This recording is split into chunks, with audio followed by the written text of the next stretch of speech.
엄청나다라고 생각을 했어요. 한 섹터가 움직이면 그쪽으로 돈이 확 쏠립니다. 관심을 가져야 될 것 같습니다. 소재주들이 강했죠. 과거에도 움직일 때 그렇지만 유리기판, 소부장 연간 영업이익 추정치에 거의 2배 육박하는 수준의 숫자가 또 찍힌다는 거지 않습니까? 좋으면서도 리스크적인 측면들을 고려하는 게 아니면 말고시. 그러니까 이걸 보면 이제 투자자들의 입장에서는 굉장히 이제 허탈해질 수밖에 없는 5월달 이제 총파업을 좀 예고를 좀 해놓은 상태이기 때문에 사실 SK 하이닉스 대비 삼성전자가 제가 앞서서 21년도에 삼성 하이닉스에 대한 부분들을 말씀을 드리면서 그 당시에 이제 지수는 고점을 돌파했는데 가격 차에 삼성 하이닉스 주가는 좀 약간의 다른 탄력간의 흐름들을 보여줬다라고 말씀을 드렸는데요. 이때 소부장은 강했습니다.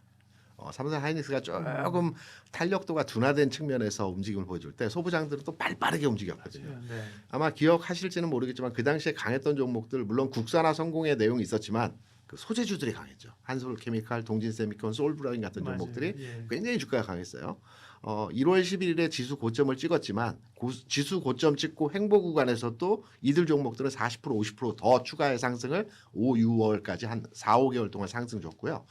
기억하실지 모르겠지만 이때 DB 하이텍이라든가 뭐 리노버 같은 종목들이 이때 주가의 상승 폭이 굉장히 크게 올라가는 그래서 과거 21년도의 상황을 보게 되면 삼성 하이닉스 탄력도가 약간 기존 대비해서 주춤할 때 소부장이 치고 나가는 소부장이 치고 간다는 측면입니다. 그래서 지금 장에서 이제 소부장 내용을 보게 되면 소부장의 대표적인 종목들이 지난 2월 말에 고점 찍고 가격 조정 일부 한 20% 받았고요. 옆으로 기고 있어요.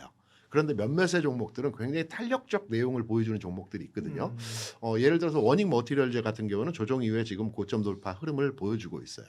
그리고 정확하게 소부장이라고 판단할 수는 없겠지만 주도성 종목, 그러니까 리딩 컴퍼니지 아니지만 이제 그 우리가 이제 마라톤 할 때 그 함께 달려주는 그 측면에서의 그 동반자가 있지 않습니까?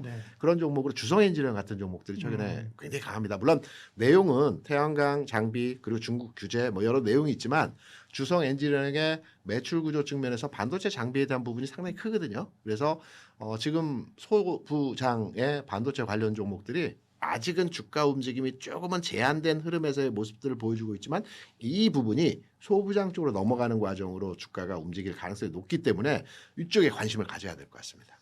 그러니까 지금 고객 예탁금 120조 원이지 않습니까? 기존의 고객 예탁금 대비해서 보게 되면 어마어마한 무시거든요. 제가 주식 투자를 본격적으로 시작을 했던 게 97년도였고 2000년 초반 예탁금이 3, 4조였습니다. 그리고 예탁금이 고점 돌파했던 게 2008년도 9년도에 15조 돌파했거든요. 와 엄청나다라고 생각을 했어요. 그리고 2018년도에 30조 돌파했고요.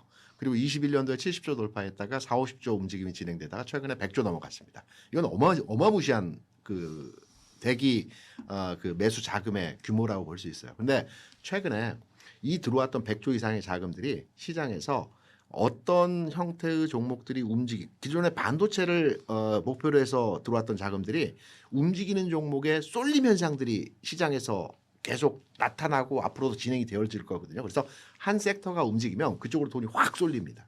그래서 종목 간의 흐름들이 하나의 이슈가 만들어지면 하나의 어떤 재료가 형성이 되면 그쪽으로 돈이 몰리는 현상들이 앞으로도 당분간은 진행될 가능성이 높다라고 보고 있거든요.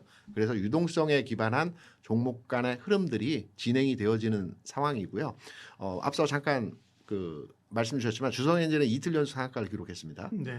그리고 소부장의 종목들이 아직까지는 탄력도가 몇몇의 종목을 제외하고는 아직까지는 주가 흐름이 제한적입니다. 그런데 그 돈들이 삼성전자 하이닉스에 집중되기보다는 소부장으로 집중되어질 가능성이 현재 시점에서 있다라고 판단되거든요.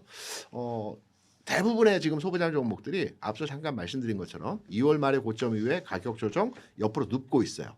우리가 소부장 하면 앞서 PSK를 잠깐 언급해 주셨지만 뭐 어니가 IPS라든가 유진테크라든가 뭐 한미반도체라든가 리노공업이라든가 이런 전후 공정 장비주들을 많이 얘기하지 않습니까? 이게 대표주였고요. 이들 종목들의 주가 상황이 거의 비슷합니다. 지금 현재 하락 이후에 기간 조정 옆으로 눕는 과정이거든요. 이쪽에 지금 돈이 순간적으로 몰릴 때에는 동반해서 주가가 슈팅이 나오는 흐름으로 진행되어질 수 있기 때문에 저는 지금은 반도체 종목에 투자되어지실 때 투탑도 좋겠지만 소부장 쪽에 좀 더 무게 중심을 둬서 소부장의 투자로에 접근을 해야 할 때가 아닌가 이렇게 생각을 합니다. 이수페타시스가 그 굉장히 흐름도가 긍정적으로 보여지고 있고요. 네. 그리고 소부장 내에서는 역시 개인적으로 판단할 때 원익 IPS 흐름이 기존에도 첨단 공정의 선도 종목이고요. 그리고 최근 주가 흐름도 견조한 흐름들을 보여주고 있기 때문에 원익 IPS, 유진테크 이 정도 수준에서의 전공전단의 종목들이 긍정적이고요. 그리고 나서는 후공정단의 말씀드렸던 한미반도체나 리노공업이 순차적으로 움직이는 주가 형태를 보여줄 가능성이 있다 이렇게 생각합니다. 지난주에 SKC를 비롯해서 유리기판들이 굉장히 강했죠. 네. 그리고 한 2, 3일 정도 지금 쉬어가는 과정들이 보여지고 있습니다. 이유는 딱 이렇습니다. 기존의 유리기판이 과거에도 움직일 때 그렇지만 반도체에 집중화된 그 시각이 일부 이게 흐트러진다는 무슨 말이냐면 올라갈 것으로 판단됐는데 올라가는 시점이 다소 미뤄지거나 올라갈 시점에 못 올라갈 때 확산되는 형태로의 가격 진행이 되어지거든요. 그래서 유리기판 쪽에서의 흐름들이 이때 강한 그 어떤 주가 면모를 보여줬다고 생각을 합니다. 그리고 유리기판 같은 경우는 최근에 아주 강한 흐름 한 차례 보여준 뒤에 한 3일 정도 쉬어주고 있는데 다시 가기 위한 눌림목 과정이라고 저는 개인적으로 생각을 합니다. 그래서 유리기판, 소부장, 그다음에 CXL 관련주들이 함께 이제 연동해서 주가 움직이는 형태가 저는 한 이번 주반이나 다음 주 정도에서는 한번 진행되어질 가능성이 있지 않겠나 생각합니다. 지금만 이렇게 강했던 것이 아니고요. 네. 20년, 21년 이때도 삼성전기가 제일 강했습니다. 네. 그러니까 삼성전자 하이닉스는 기본적으로 외국인이나 기관이 선호하는 패턴의 종목으로 외국인이나 기관이 살 때 움직이고요. 삼성전기는 대형주임에도 불구하고 개인이 선호하는 종목들입니다. 개인의 움직임에서 주가가 굉장히 빠르게 움직임이 진행되어지는 종목이거든요. 그래서 개인들이 가장 선호하는 대형주는 삼성전기다라는 게 과거에도 통념적으로 인식되었던 부분이고 네. 과거의 주가 움직임의 측면에서도 굉장히 강한 흐름들을 많이 보여줬습니다. 그래서 삼성전기 주가 움직임은 뭐 과도하다라기보다는 좀 전에 말씀드렸던 유동성 기반으로 한 시장에 풍부한 자금을 기반으로 해서 움직이는 상태이기 때문에 굳이 여기에 MLCC라든가 유리기판이라든가 이런 등등의 재료 가치를 부여하기보다는 시장의 유동성을 기반으로 해서 주가 움직임이 진행되어지는 형태이다. 한번 돈이 몰리면 금융장세의 성격이 그쪽으로 방향을 세게 가져가지 않습니까? 이때 우리는 고점이 어디냐를 논하기보다는 대량 거래가 폭발되면서 주가의 장대 음봉이 나타날 때까지는 홀딩하는 관점으로 가져가시는 게 맞지 않나 생각합니다.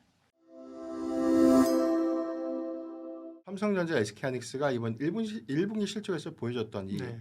이익 추정치가 아니죠. 이익이죠. 그러니까 실적에서 우리가 좀 확인했던 부분들은 2분기 실적에 대한 추정치 그리고 이제 기대치를 더욱더 좀 높이는 계기가 좀 됐기 때문에 저는 이 부분이 오히려 최근에 이 주가에 대한 어떤 고점 부담들을 크게 좀 덜어낼 수 있는 어떤 계기가 될 수 있다라고 보고 있고요.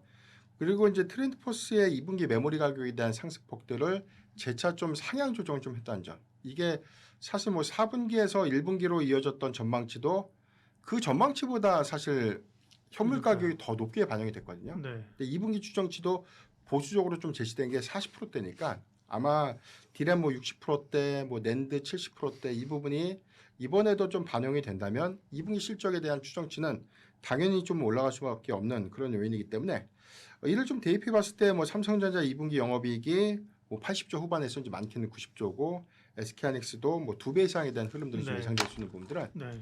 일단 연간 영업이익 추정치를 이번 1분기에 다 확인을 했는데 이게 그 다음 분기에서는 연간 영업이익 추정치에 거의 2배 육박하는 수준의 숫자가 또 찍힌다는 거지 않습니까? 그러니까 이 부분은 시장의 어떤 가치 판단 관점에서 밸류에 대한 부담도 크게 좀 덜어낼 수 있는 좀 네. 기회가 됐다 가지고 있습니다. 사실 이 부분에 대한 사이클을 연속적으로 좀 가져간다는 관점에서 네. 우리가 추정을 할 때 뭐 삼성전자와 SK하이닉스가 지금처럼만 앞으로 5년간만 5년 이후라도 좀 벌어준다면 당연히 주가 가치 뭐 삼성전자 50만 원, 뭐 SK하이닉스 300만 원 가치 이걸 부담스럽다라고 좀 이야기하지는 않지 않습니까? 지금 올해 국한되는 것이 아닌가 또는 뭐 길어야 내년 상반기 아닌가 이런 의구심들이 좀 있다 보니까 그렇죠. 만약에 장기 공급 계약을 법적 구속력 그 선수금 요건들을 좀 강제해서 과거처럼 아니면 말고가 아니라 진짜 몰수 조항을 좀 넣어서 전체 뭐 장기 공급 계약가의 뭐 절반 정도를 선수금 예치 형태로 그렇죠. 뭐 디파짓을 좀 한다든가 뭐 그런 형태가 좀 있다면 그런 것들이 좀 더 뚜렷하다면 앞으로 이제 내년 상반기까지에 대한 어떤 실적 리스크 부분들이 좀 크게 완화되시죠. 뭐 고객사마다에 대한 조건들도 그러니까요. 다 달라질 수밖에 없는데 그래서 이제 LTA 계약은 좋은데 그 이구심에 대한 의문이 좀 크기 때문에 좋으면서도 리스크적인 측면을 고려하는 게 아니면 말고시. 특히나 뭐 2차 전지 섹터의 경우에도 사실 뭐 3년간에 대한 장기 공급 계약 때문에 뭐 셀업체라든가 소재 업체들이 주요 뭐 완성차 업체들과 체결했던 계약들이 뭐 작년 12월만 다 실질이 다 물거품됐죠. 없어졌죠. 그렇죠. 네. 네. 그러니까 이걸 보면 이제 투자자들의 입장에서는 굉장히 이제 허탈해질 수밖에 없는 그런 요인이기 때문에 LTA 계약이 강제력이 있고 정말로 법적인 어떤 구속력, 뭐 예수금을 좀 받으면서 좀 진행될 수 있는 그런 요건들이라면 시장이 보는 밸류에 대한 부담을 좀 덜어내면서 주가 가치에 대한 확신을 조금 더 심어줄 수 있는 계기가 좀 될 수 있는데 이 부분은 일단 이게 맞다 틀리다를 좀 보기보다는 네. 앞으로 뭐 삼성전자, SK하이닉스가 LTA 계약을 체결했느냐 또는 체결하는 방식이 법적인 구속력을 가져가느냐. 노이즈가 좀 나왔던 부분들이 일단 블룸버그 데이터에서 최근에 나온 내용들. 네. 물론 이제 증권사 커버에도 다뤄지긴 했던 내용이지만 일단 내년도를 좀 기점으로 보면 빅테크 기업들의 연간 캐펙스 투자 기조가 상향이 아니라 다소 좀 보수적 중립 또는 이제 하향 유지가 될 가능성이 높다라는 좀 이야기가 좀 나오고 있는데 올해 말고 내년. 그렇죠. 네, 네. 일단 이 이야기가 좀 나오고 있는 부분들이 AI 기업들이 이제 많은 돈을 투자해서 현재 인프라 투자를 좀 하고 있습니다. 서버도 구축하고 있고 네. 그리고 일부는 AI 모델 안에서 수익 지표, 그러니까 유료화 수익이 좀 나오고는 있는데 이게 모든 기업들이 다 좋게 반영되는 것이 아니라 특정 기업들한테 많이 쏠려 있다는 것이죠. 특히나 뭐 구글과 메타 같은 기업들은 광고 매출이 이전보다 더 강하게 좀 유입되면서 오히려 성과 지표는 좋은데 그 반면에 뭐 마이크로소프트라든가 뭐 오픈 AI 같은 그런 기업들의 경우에는 뭐 유료 수익화 모델을 좀 추구는 하고 있지만 일단 투자 비용 대비해서 수익 지표는 버는 족족 다 투자로 좀 들어가는 그런 형국인데 이게 올해까지의 캐펙스 투자 기조는 상향 유지가 좀 되겠지만 내년도부터는 이 부분이 아무리 돈을 벌어서 메꿔도 부족하다는 뜻이죠. 그렇다면 이제 회사채 발행 같은 재무적인 어떤 부담이 가중될 수밖에 없는 그런 부분들이 현실화가 좀 된다. 다만 이제 이 부분이 뭐 갑자기 좀 지적된 리스크는 아니었고요. 뭐 작년부터 AI 버블 이슈, 그다음에 뭐 재무 부담에 대한 내용들, 이 부분은 막대한 투자 금액이 아무래도 좀 소요되다 보니까 이 부분에 대한 리스크 요인들은 그 이전부터 좀 지적이 좀 됐던 부분들인데 2027년도에 대해서는 그 부분이 조금 더 심화될 수 있다. 그 투자 비중의 관점이 1단계, 2단계, 3단계 정도에서는 투자인데 2027년도를 기점으로 보면 조금 더 힘들어질 수 있다. 근데 이 이유가 좀 나왔던 부분이요. 이런 리스크가 아무래도 좀 장기화가 좀 되다 보니까 고금리 장기화 우려감들이 좀 같이 좀 병행하면서 이 부분은 전체적인 어떤 재무 부담을 좀 가중시킬 수 있다라는 논리가 좀 반영이 좀 된 것인데 일단 이 부분이 현실화가 좀 된다면 전체적인 어떤 AI 기조는 좀 상당한 좀 노이즈에 좀 휩싸일 네. 수 있다. 그렇게 좀 보고 있습니다. 이제 평택 그 반도체죠. 네. 평택 캠퍼스에 이제 운집을 했다. 그러니까 이 부분이 오늘 이제 처음 이제 집회가 좀 열리는 것이고 이 부분이 5월달 이제 총파업을 좀 예고를 좀 해놓은 상태이기 네. 때문에 그러니까 이전에 이제 노사 협상을 통해서 성과급 체제에 대해서는 어느 정도 좀 협의를 할 개전의 여지는 좀 있지만 사실 뭐 이게 무리가 있다, 뭐 무리가 없다 이런 걸 좀 판단하기 좀 애매한 것 같아요. 근데 서로의 이제 입장 차이가 너무 크다 보니까 다만 이제 투자자들의 입장에서 보면 사실 SK 하이닉스 대비 삼성전자가 사실 그동안 이제 수익 지표에서 좀 많이 뒤처졌던 부분들이 맞고 그다음에 이제 주주들의 입장에서는 2022년도부터 굉장히 좀 고생을 했지 않습니까? 네. 하이닉스의 주가는 그만큼 상승했던 것에 좀 비해서 그러니까 이런 것들이 지금 메모리 가격의 상승 기조와 좀 맞물리면서 이익이 좀 나고 있다고 해가지고 이걸 다소 좀 무리하게 요구하는 것이 뭐 타당한 것인가? 그러니까 이런 부분들에 대한 논란은 좀 있지만 이 부분을 좀 논의를 하더라도 네. 리스크의 어떤 영향 부분들이 이제 5월달 기점에서 이제 어떻게 될 것인가? 저는 이제 장기적인 영향은 좀 제한적이라고 봅니다. 그 이전에 이제 협상을 통해서 좀 마무리될 수 있는 가능성이 높은데 왜냐하면 파업이 장기화가 된다면 가장 큰 뭐 피해를 받는 건 당연히 이제 삼성전자 사측이죠. 그러니까 이 부분은 좀 무리하게 어떤 요구 사항들을 좀 관철시킬 만한 그런 핵심적인 어떤 쟁점이 좀 없다면 어느 정도의 양보선에서 성과급에 대한 어떤 상한선을 좀 지키는 선에서 좀 네. 타결 가능성은 좀 있다. 만약에 근데 이게 2주 이상 뭐 셧다운이 되는 현실화가 좀 된다면 단기적인 관점에서 뭐 수급적인 어떤 리스크가 좀 될 텐데요.